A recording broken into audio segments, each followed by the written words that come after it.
এই তিশা মেয়েটার চেহারা যেরকম বিচ্ছিরি, তার কথার ধরনগুলো অনেকটা বিচ্ছিরি। এক আপু কমেন্ট করেছিল তার এই লাইভ ভিডিওর ফেস দেখে, তাকে কিভাবে উত্তর দিল আপনারা নিজে মুখেই শুনুন। দিন এমন কোনো ভিডিও বের করতে পারবো না যে কারো টপিক নিয়ে কথা বলে আমার ভাইরাল হইতে হয়েছে, আমার ভিউজ কামাইতে হয়েছে, ঠিক আছে।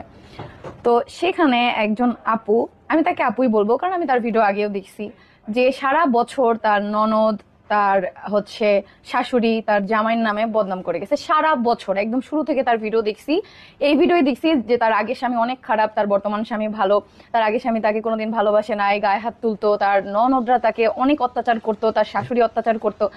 কিন্তু হঠাৎ করে আবার একদিন দেখলাম কি যে সেই আগের স্বামী বিদেশ থেকে আসার পর তার সাথে মিলে গেছে, এখন তার সাথে ডলাডলি করে অনেক ভিডিও চলে। তাহলে ওই দ্বিতীয় স্বামীটা কোথায় গেল?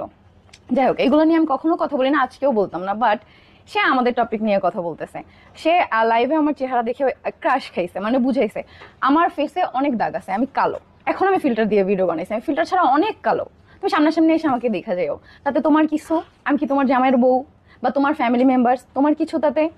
আর আমার মুখের ভাষা যেরকম সেটা আমার পার্সোনাল ব্যাপার, তুমি কেন আমাকে নিয়ে ভিডিও বানায় তোমার ভিউজ কামাচ্ছ? দেখতেছো যে এখন আমাদেরটা ভাইরাল টপিক, এখন জামাই নিয়ে ডলাডলি করেও ভিউজ পাচ্ছ না। সো যদি 200-3 নিয়ে কথা বলে একটু মানে ফর ইউতে আসা যায়, কমেন্টগুলো চেক করছো? কমেন্টে তোমাকেই বাজ দিচ্ছে সবাই। এদের নিয়ে কথা বলতে মন চায় না, তারপরও না বলে পারলাম না।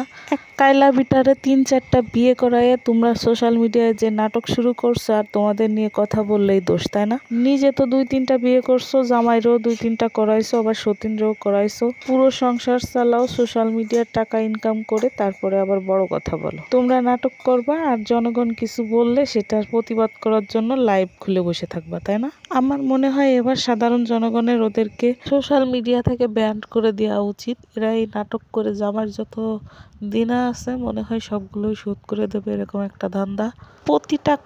প্রতিটা কমেন্টে তিশাকে নিয়ে যেভাবে হেয় করে কথা বলা হচ্ছে, তারপরেও ওরা কিভাবে লাইভ করতে আসে আমার এটাই মাথায় ঢোকে না। আখি মেয়েটা ওদের নির্যাতনের হাত থেকে বাঁচতে চায় আর ওরা ওকে ছাড়তে চায় না।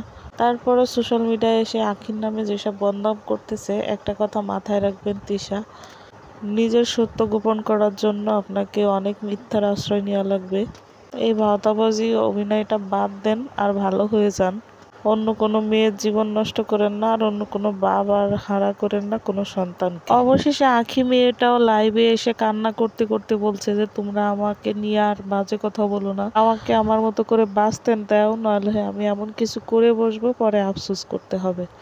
আসলে এই ধরনের কথা একটা মেয়ে কখন বলে সেটা তো সবারই জানা আছে। নিশ্চয়ই ওদের অনেক অত্যাচারের মধ্যে ছিল, তাই এই কথা সে বলেছে। ভালো থাকবেন সবাই, আল্লাহ হাফেজ।